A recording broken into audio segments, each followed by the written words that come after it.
Big Rhetorical podcast. Today, I talked to Dr. Jaci Wells from the University of Alabama at Birmingham, down in Birmingham, Alabama, about the upcoming SWCA conference in February. But hang on, we'll get to my conversation with Jaci in a minute. You hanging in there? Classes started. What's your schedule like? I was looking at my schedule, teaching Tuesdays and Thursdays. When are you teaching? What's your schedule like? I think that's a huge component to the success for graduate students and all faculty, but I'm a graduate student, so that's the experience I have. I feel like if you can either embrace your schedule for being great or sucky and just diving in and embracing, then you can get through it. That's easy for me to say, though. We're all struggling with different things, and scheduling can be a big part of that. I've got my business writing students this semester in the mornings at 9:30 and my technical writing students in the afternoon at 3:30. I wish they were swapped, but we'll see how things go. I'm looking forward to it. Classes for me start on August 19th. I'll be ready to go then, but this podcast is not about me. It's about Dr. Jaci Wells and Southeastern Writing Center Association Conference. That's going to be February 20th through 22nd, 2020 at the University of Alabama at Birmingham in Birmingham, Alabama. The conference chair is Dr. Jacqueline Wells. Her pronouns are she, her, hers. You can reach her at wellsj@uab.edu. I enjoy talking with Jaci. She's really great. She's super funny and super kind and generous. And I was glad to talk to her. We didn't talk as much about her dog Travis as I wish we would have. He seems to be a bit of a social media superstar, an influencer of sorts in canine social media. SWCA should be an exciting conference. The conference theme is growing our centers. They've got a ton of topics for exploration, including student writers, writing centers, writing center staff, and writing center as a discipline. They're including all kinds of different presentation formats, including individual presentations, panels, and roundtables. And this cool thing they're doing called Ignite presentations, which are only 5 minutes long. So we'll hear more about that from Jaci in a minute. And of course, poster presentations. Some important dates and deadlines. September 3rd is proposals due for those who wish to be considered for scholarships. So SWCA is giving out a little cash. That's nice. Jump on that opportunity. October 25th, proposals are due. All right, so that's going to be this fall. And then the conference is actually going to be February 20th through 22nd. Birmingham is a beautiful city, and UAB is a beautiful campus. Here's my conversation with Dr. Jaci Wells.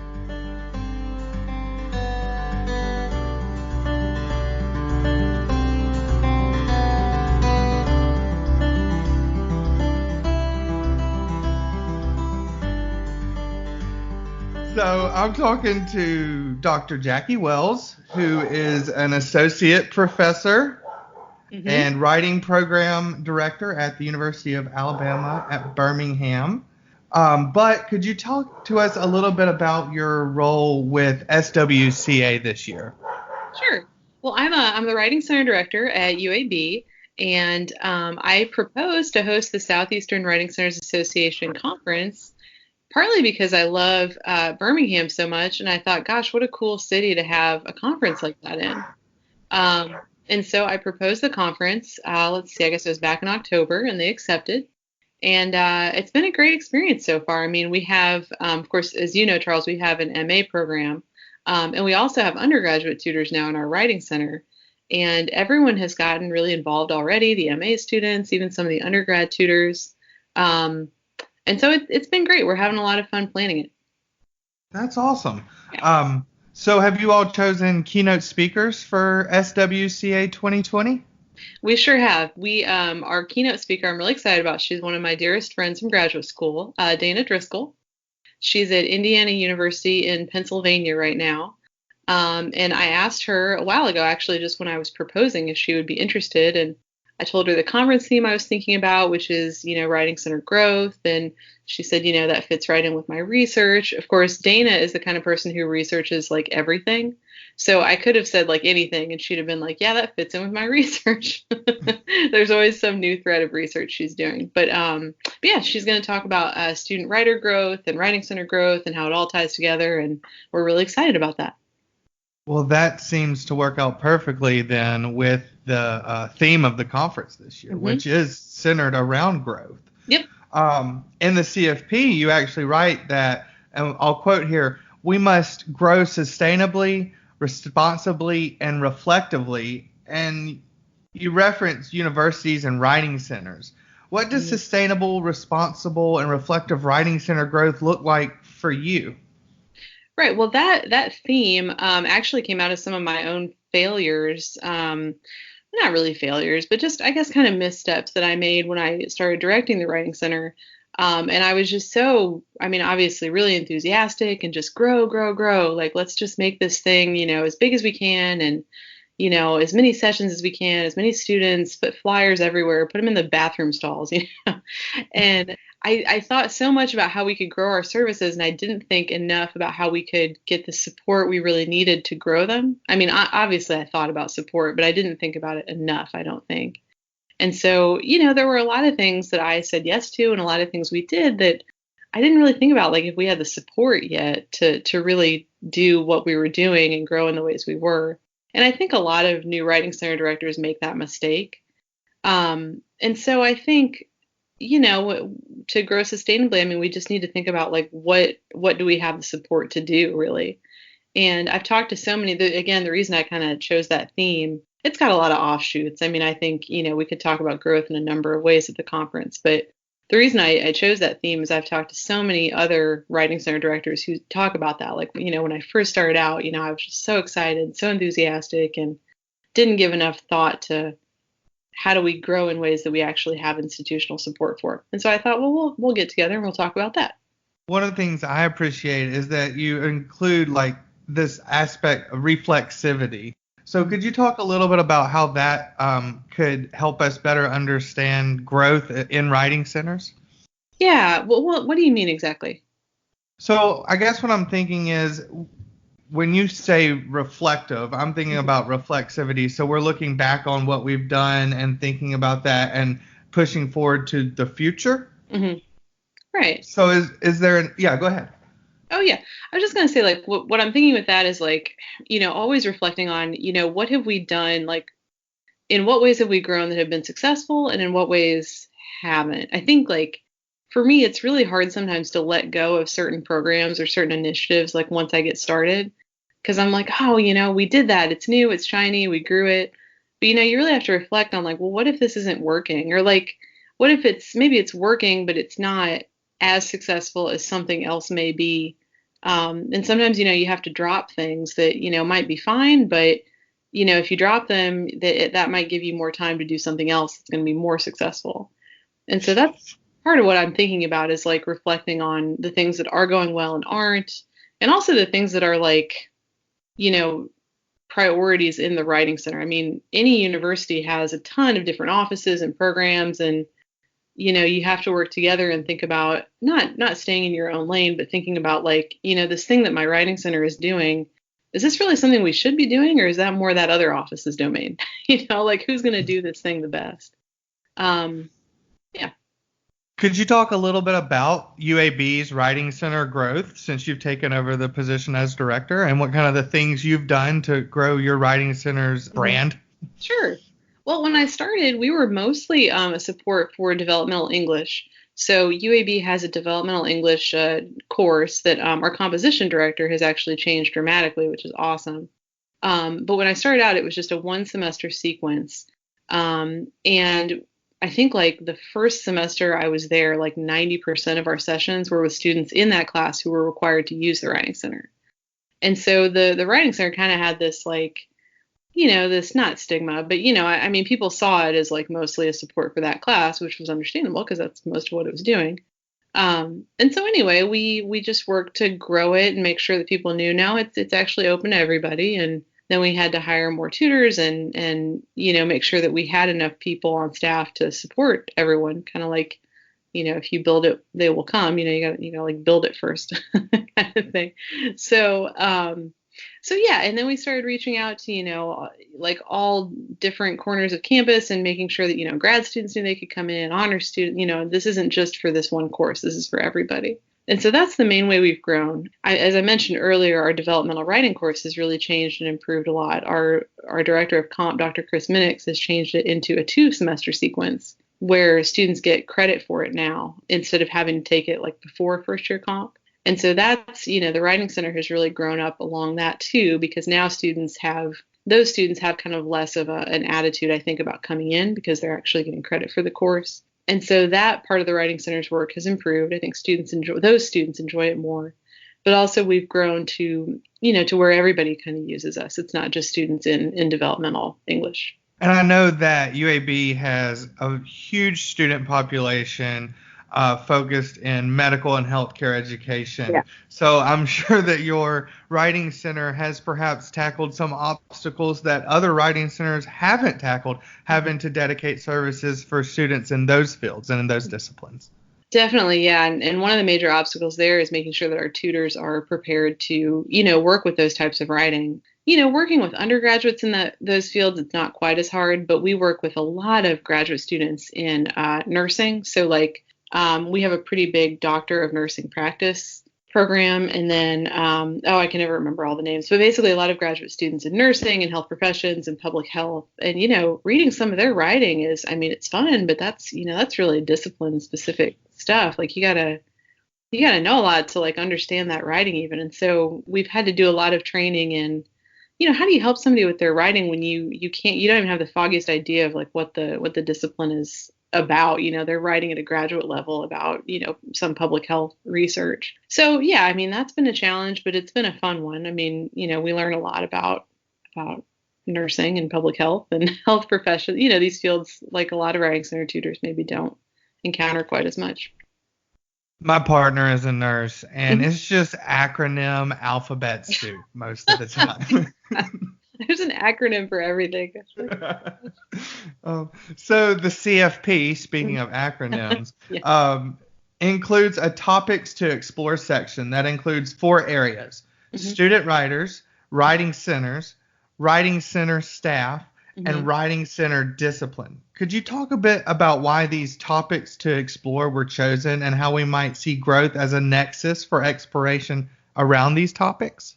Yeah, so when I identified growth as the theme, it's been a theme for other Writing Center conferences. It's not like, it's not the most original theme in the world, but the reason I think of it as kind of an oldie but a goodie is that it does apply to writing centers in so many different ways. Like I think we all have to grow. Like you think about, how the Writing Center itself grows, you think about how you grow as a director, like professionally, and tutors as well. And then we also have to think about how our students grow as writers and helping them to identify their own areas for growth.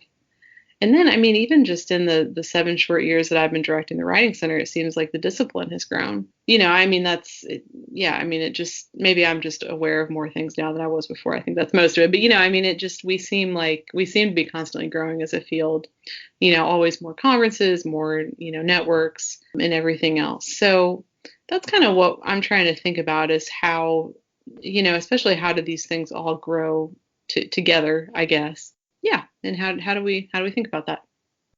Awesome. Yeah. So for potential presenters who are not familiar with UAB and Birmingham or the SWCA conference, how is your project team working to be an accessible conference for all attendees? Yeah, so one thing we've thought about a lot is getting around UAB and getting around Birmingham. UAB in particular, it's a beautiful campus and it's grown a lot. It's fairly easy to get around. But one of our concerns, probably our main concern, was how to get around campus, how to make it easy for everybody, for everyone who, for example, might not be physically able to make like the long walk from the hotel to the Hill Center, for example, where most of the conference is. So we've done a lot of things trying to make sure that everybody is able to access the conference. One, for example, is that we're going to have a 12-hour a day, every day, just continuous shuttle so that people can get very easily from the hotel to the conference spaces. We're very fortunate because the Hill Center, actually, where most of the conference will be, is a very new space that's very accessible. I mean, it's got like big shiny elevators. It's got, all gender bathrooms. It's just a great space. It's got several lactation centers. I mean, because it is so new, it's very accessible, which I really appreciate. And actually, that's one of the reasons that we decided to have the conference in that space, because I think, most people will find it fairly accessible. And if they won't, I hope they'll tell me and we'll make what changes we need to make. And kind of the same deal with the hotel. It's an older hotel, but it's been renovated actually last year. So it's also been renovated very, very thoughtfully. And I think most people will find it very accessible. Yeah. All right. Tell us more about your conference's Ignite presentations. Now, this is what really caught my eye on the CFP, I'll be honest. Yeah. I'm going to quote here again. The Ignite presentations offer presenters the opportunity to briefly share their work. 60-minute sessions will include only 6 5-minute presentations. So what's the motivation to include Ignite presentations at the conference, and what does this unique format offer presenters and attendees? Yeah. So I remember that came out of when I was first attending conferences. I remember I had so many good ideas that I wanted to propose, but I didn't really know if any of them, I'm like, man, can I really talk about that for 15 or 20 minutes? Like, I don't want to present some argument for 15, 20 minutes. What I want to do is really tell people like what I'm thinking about and get some feedback. And I say like that's when I first started out, but honestly, like that, I feel that way now sometimes, like quite a bit actually. I'm like, I don't want to go to a conference and make some long argument. I want to get some feedback on this idea that's just kind of starting. And I think we've all been there, especially it all depends on timing. Like there are some times when you're working on something and you're ready to make a 15, 20-minute presentation or be a part of a roundtable or whatever else. But you might have some other project that's kind of in the middle where you just want feedback and you just want a chance to talk. And that's kind of what that came out of, is like for people who, it's not that their idea is totally rough. I mean, it's they have enough of an idea that they want to present it to a real audience. It's not just a total like rough draft idea, but it's maybe something that they're not interested in talking about, like I said, for 15, 20 minutes, that traditional presentation format. The other motivation for those is we thought, well, if we could do several short presentations, that would give people the chance to hear from a lot of different folks in one session. So getting to hear, 5, 6 people at once, we thought would be really motivating for people. Especially, SWCA is really friendly to undergraduate tutors and beginning graduate tutors. And so we thought, for some of these folks who haven't done a conference yet, or maybe just gone a couple, that could be really motivating, getting to hear from that many people in one session. And we're going to do our best to, to schedule those really strategically so that we have, we have people who make sense together, I guess, in those Ignite sessions. So if you have 6 5-minute presentations, I guess the first half will be the presentations and the second half of the hour or so will be conversation, exploration, questions, and things like that? That's correct. Yep. That's the goal. That sounds like a really interesting format. I like that. I like that a lot. I think that's going to be an excellent thing. Thank you. So could you briefly describe your proposal guidelines and submission guidelines? Yeah, definitely. So the proposal submission, thing, I can't think of the word. The thing. It's already up. Really straightforward. We're just asking for, basic contact information, the proposal. I think we said 500 words, 250, something like that. Little abstract, little title. I want to caution people, be extra sure to fill out that part where I ask you what kind of presentation you want to do. Whether it's a workshop or an Ignite or a regular session. Of course, people can present as a panel if they would like. Less work for us, so that'd be great. Sometimes that can be a really nice thing to do, especially with I think with a writing center conference, if you have 4 or 5 tutors, or, even just like 2 or 3 who want to present together. I think that can work really well. So feel free to present or to propose together. And that's really, clear on the thing. You can mark that you're presenting as a panel or proposing as a panel. But yeah, really straightforward. Just tell us what you want to talk about. All right. How is February in Alabama? It is, who knows? I mean, who knows? It could be 70 degrees and beautiful. In fact, I think it was last year. Or it could be 20 degrees and freezing rain. I mean, we just have no idea. Yeah, and that's actually, you asked about accessibility earlier. That's one reason we've been really careful with, making sure the hotel and the conference space is pretty close, and making sure that we have a shuttle, because, even somebody who normally would be willing to and able to walk 15 minutes, if it's like freezing rain and, like, I don't know about you, but I wouldn't want to. So yeah, we're just going to see. We'll do the best we can. Well, what do conference goers have to look forward to in Birmingham? What do we need to see and do while we're in town? Yeah, okay. They have to look forward to a lot of really good food. This place has some good food. Good tacos, for one thing. Good barbecue.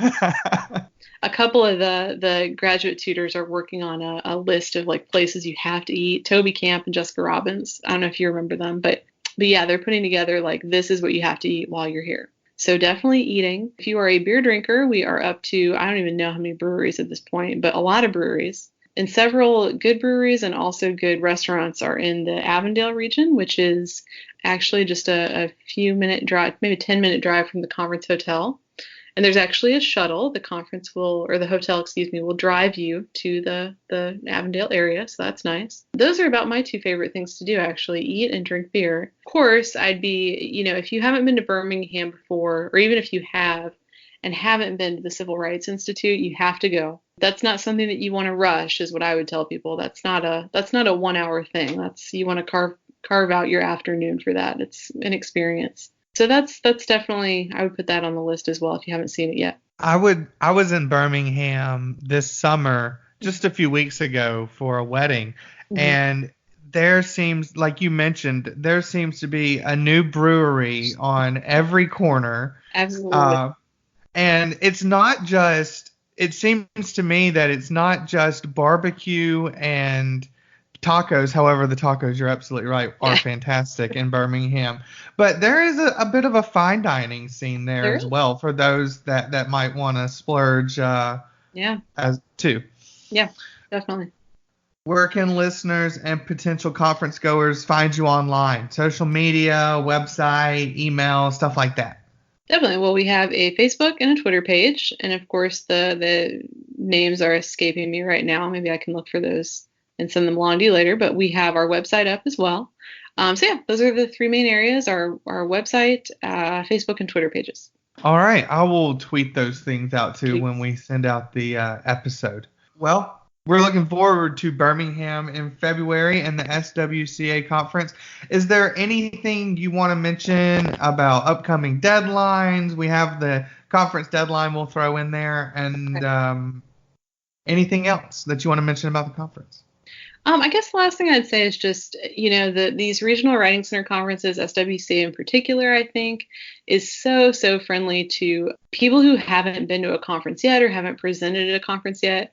So, I mean, if anyone's out there listening, like a student, tutor, or anything, like, maybe you're just in your first year of tutoring in a writing center and you're thinking about going to a conference, like, propose, really. It's a very, very friendly conference, and I've been to SWCA, many times, and the best panels I've always been to are the tutor panels, whether that's undergraduate tutors or graduate tutors. Those are always the best, it seems like. So, even if you're nervous, please don't hesitate. And you don't have to be a tutor either. You could be, maybe a writing center employee who's working at the front desk.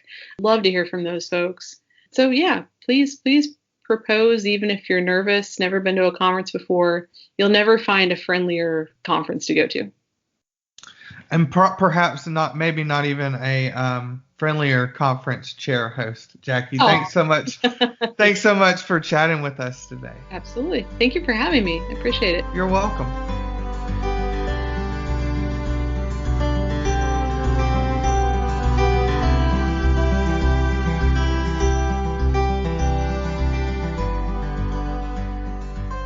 Okay, so that was my conversation with Jaci. Um, the food. She is really right about the food down there in Birmingham. You need when you get down there, you seek out the barbecue and the tacos.